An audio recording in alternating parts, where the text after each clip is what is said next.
Welcome back, everybody. Pyro Joe here. Thank you so much for the support I've been getting the past few months with the new subscriptions and the comments and the likes. I really appreciate that.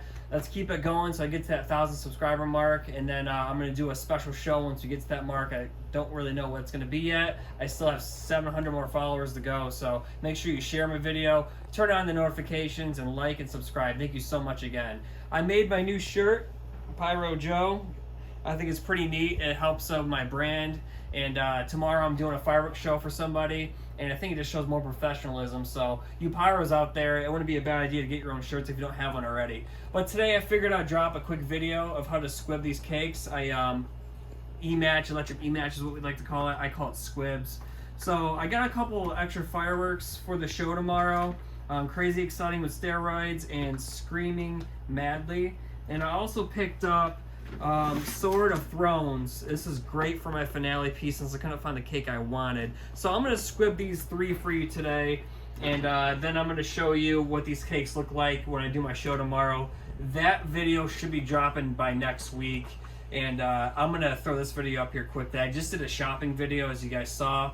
If you haven't seen it yet, at the end of the video, just go to the playlist. It'll be under fireworks, and it should be my top video I just released. So let's get right to it and squib these cakes. So we're going to start with Screaming Madly. So what I did was I took off the tape, obviously, and I'll show you how to do that if you guys don't know how to, the other ones.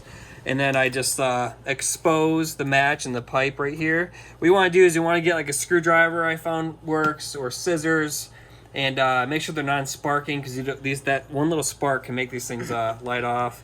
And so we're going to do it very careful. What we're going to do is like poke a hole right where that goes in here. You can see the black powder, the lift charge is right there, and you can see it loosed around. I always leave the fuse in there just in case if the E-match doesn't go off, that I can always hand light if I need to. And then if you want to take a look at this, what this is a E-match, which we call squibs in the professional field. As you can see, it looks just like a match, but it's all electronic, and this can go off with a spark if you hit it hard enough with pressure or by friction, so be very careful and make sure that you leave this blue protection cap over it. That way you don't accidentally rub it or push it too hard while you're putting your cakes together. It's for safety reasons. That's why it stays on there. And what you do is you just want to shove it in there. That's why I like to use a Phillips head screwdriver. The hole is like perfect size, and it goes right in just like that. Now, usually you can push it a little bit further down to try to get it flush with the cake, but if it doesn't, that's okay, because I take masking tape, and what I do is I just put one right here to stop it from coming off, because when this E-match goes off, force kicks it back. You don't want it to not hit the match, so you gotta make sure you tape it down. And then I put another piece of tape alongside of the fuse, the safety fuse, so it doesn't light off prematurely with other cakes are going off, and I can easily take the tape off and light it with a lighter if I needed to. And lastly, I put another piece of tape right here, as you've seen in my previous videos. That way if somebody walks by and steps on it, it's going to pull here before it pulls that, which that's what you want, because you don't want to start the show and it not go off. And then just to make it nice and pretty, just for transfer reasons, I go ahead and roll that back up, and I'll tape another piece of tape right here. I'll show you guys how easy that is. Masking tape is your best friend in fireworks. I use it for fusing, I use it for squibbing, use it for everything. There's one. Alright, so I'm going to go ahead and show you how to do it from start to finish again. So again, I remove that cover, I cut down the paper. I want to expose exactly where this fuse is, and sometimes there's extra cardboard in there, which is okay. And you can see that's where the pipe is right here. So I'm going to go ahead and push it in right there.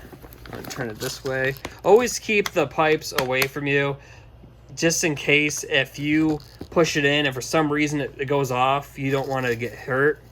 It's just an extra safety precaution is all that is. Push it right in there. You can kind of hear, you can hear it when you push in. You can see it too. You can see right in there. I know it's kind of hard to see, but you can see that little black match in there.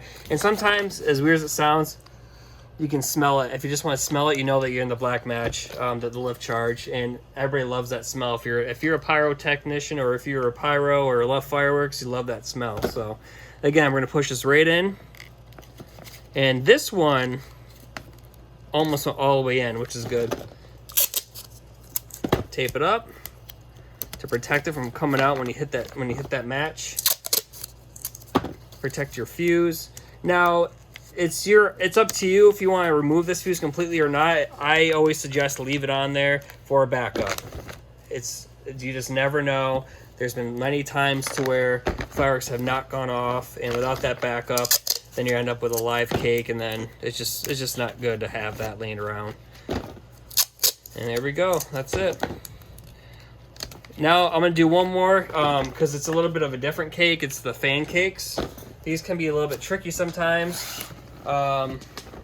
Just because of how the fuses lay.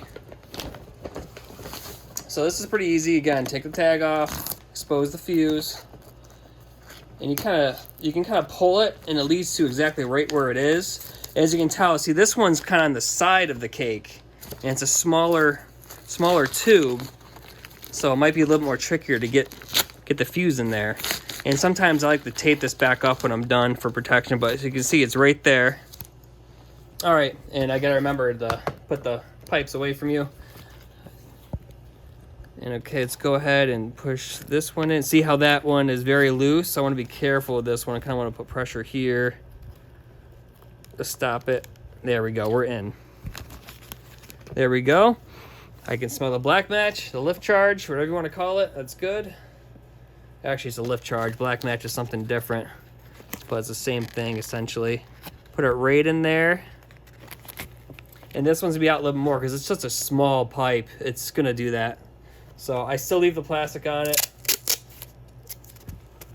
I'll put some extra tape on this, make sure it does not come off, because this is part of my finale cake. I do not want this to not go. This cake is one of the most important cakes to not mess up. And if it does, I do have a fuse I can light off, but I don't want to run in there while the finale is going off, but you just never know if I need to or not. I'm gonna put another piece of tape across this way,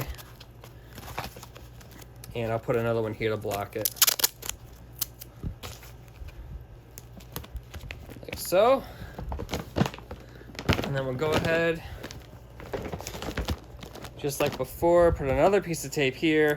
This might seem like overkill, but it's much better than running out there during the show and hand lighting it. And I just do not want to risk it coming out or pulling off it at all. So, and that's that. I just did 3 cakes in probably what 5 minutes roughly. You'll get quicker as you go, but you know, it's not a race. You want to make sure it's done correctly. All right, and that's it. That's how you squib cakes or put electric match on them, however, whatever name you want to use. I switched over from hand firing to electronic firing about 5 or 6 years ago, and I personally love it because I have more control for the finale, and I can actually sit back and enjoy the show. So it's up to you. You can still have a great show without having fusing or having a Cobra system or any other electronic system. Don't think you have to go out and buy one. It was my personal decision, and I'm glad I did because it helps my shows out a lot. And now I'm doing a show for people that I never even met before because they seen my show from friends, and it's just fun to read. It's just fun to build something and actually sit back and be able to enjoy the show. So I recommend looking into firing systems and testing them out yourselves. And then I'll make another video about which ones I use in the future. But for now, this is how you do it. Got a great show tomorrow.